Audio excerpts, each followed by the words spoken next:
Hi, welcome back to the restoration of my 1986 Saab Turbo 16S. Uh, This is going to be a follow-on because I'm finding it awkward to film and work.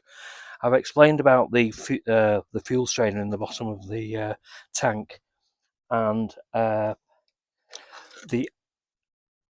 the rubber is held in with the Jubilee clip. As you use the little grommet hole here to be able to tighten the Jubilee clip up.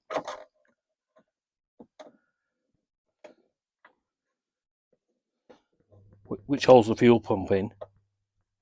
Sorry if my arm's in the way. So that gives you the tension. Still not the easiest jobs, I must admit.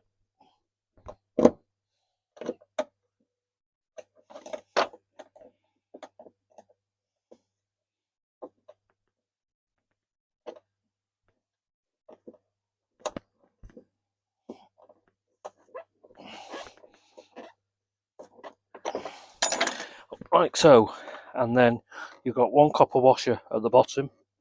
You have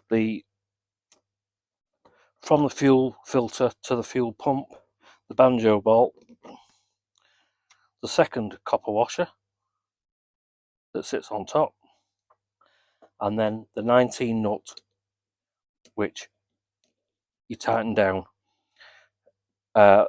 Purchase on the bottom is a 17 spanner, and tighten up with the 19 to tighten the banjo down.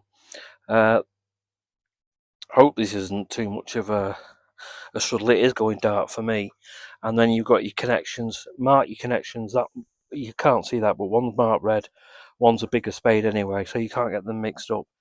And then I say I'm going to test the pressure now back at the fuel rail to see what's going on, and then we're going to work from there. So hopefully this short video comes out all right. You can sort of see, like I say, the grommet sits in there, screwdriver tightens down the fuel pipe, the bottom of the fuel strainer sits in the tray, as I explained in the previous video, and then that's basically it. I'm going to change the fuel filter under the axle, and then at least we know that anything that's coming through to the engine compartment is going to be clean fuel and fresh fuel as well. And the other point I will make out, and this is pointed out thankfully by Dave at Saabflight, make sure you've got enough fuel in the tank. I only put 5 litres in, and it wasn't enough to fill the tray, because obviously the bottom of the tank is segmented with baffles to stop the fuel sloshing around.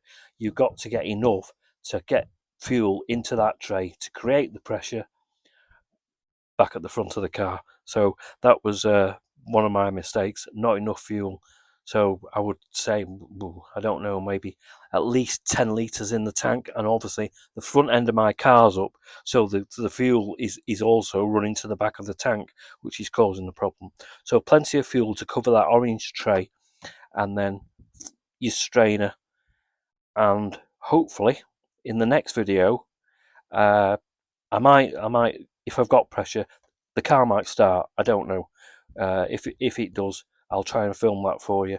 But that'll give you a sort of an insight into these older Saab fuel pumps.